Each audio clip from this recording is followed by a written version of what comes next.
স্বার্থ ছাড়া পৃথিবীতে মানুষ নেই। এই স্বার্থপর পৃথিবীতে স্বার্থহীন কারো ভালোবাসা পাওয়া বড় ভাগ্যের ব্যাপার। আমার আবেগ নিয়ে খেলা করছো তুমি। এই আবেগ দিয়ে তোমায় ভালোবেসেছিলাম, কিন্তু তুমি শুধু কষ্ট দিয়েছো আমায়। আবেগ দিয়ে ভালোবাসা হয়, কিন্তু অতিরিক্ত আবেগ কষ্টের কারণ হয়ে দাঁড়ায়। আঘাত মানুষকে কষ্ট দেয় না, আঘাত মানুষকে বদলে দেয়। সম্পর্ক চলাকালীন না, সম্পর্ক ভাঙ্গার পর বুঝবে কাকে কার কতটা প্রয়োজন ছিল। মানুষ তখনই কাঁদে যখন সে তার মনের সঙ্গে লড়াই করে হেরে যায়। যা পেয়েছো তা হারিও না, যা হারিয়েছো তা পেতে চেয়েও না, যা পাও না তা কখনো তোমার ছিল না।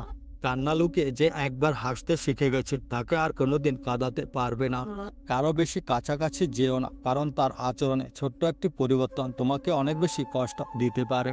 ভেবেছিলাম আমার ভালোবাসা তোমাকে পরিবর্তন করে দেবে, কিন্তু আফসোস, তোমার অবহেলা আমাকে পরিবর্তন করে দিল।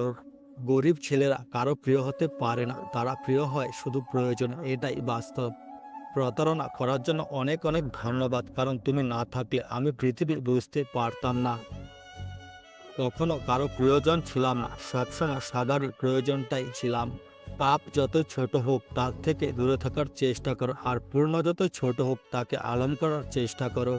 যৌবনে কাকেও সুন্দরী, শ্রাবণে নদীও কুমারী, ক্ষমতা থাকে মিথ্যা কথাও বাণী, আর শক্তি আর টাকা থাকে মূর্খ জ্ঞানী।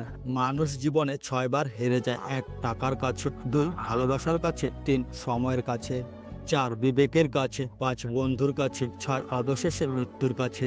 40-এর পর আর শিক্ষাগত সংজ্ঞাপত্র কোনো দাম নেই, দাম কর্মক্ষমতার। 50-এর পর সৌন্দর্যের কোনো দাম নেই, যতই সাজুগুজু করা হোক না কেন। চোখের কোনো কালি পড়বে, গাল ভাঙবে। 60-এর পর অবসর, তখন আর পুরনো চেহারাটার দাম নেই। ব্যাংকের ম্যানেজার আর গ্রুপ ডি একই পরিচয়, প্রাক্তন ব্যাংক কর্মী। 70-এর পর বড় বাড়ি আর ছোট বাড়ির কোনো তফাৎ নেই, কারণ ছেলেমেয়েরা সব বাইরে, বাড়িতে শুধু বুড়ো বুড়ি। 80-তে টাকা থাকলেও তার আর দাম নেই, হাঁটা চলার ক্ষমতা থাকে না, তখন দরকার জনবল। 90-এর পর বিছানায় পড়ে থাকা, তখন ঘুমানো আর জেগে থাকায় কোনো তফাৎ নেই। কাউকে নিয়ে সমালোচনা করাটা যতটা সহজ, তার জায়গায় দাঁড়িয়ে তার পরিস্থিতিটা বোঝা ঠিক ততটাই কঠিন। যদি জীবনের প্রয়োজনে নিজেকে বদলে ফেলতে হয় তবে তাই করো, হয়তো কিছুটা কষ্ট পেতে হবে তোমায়।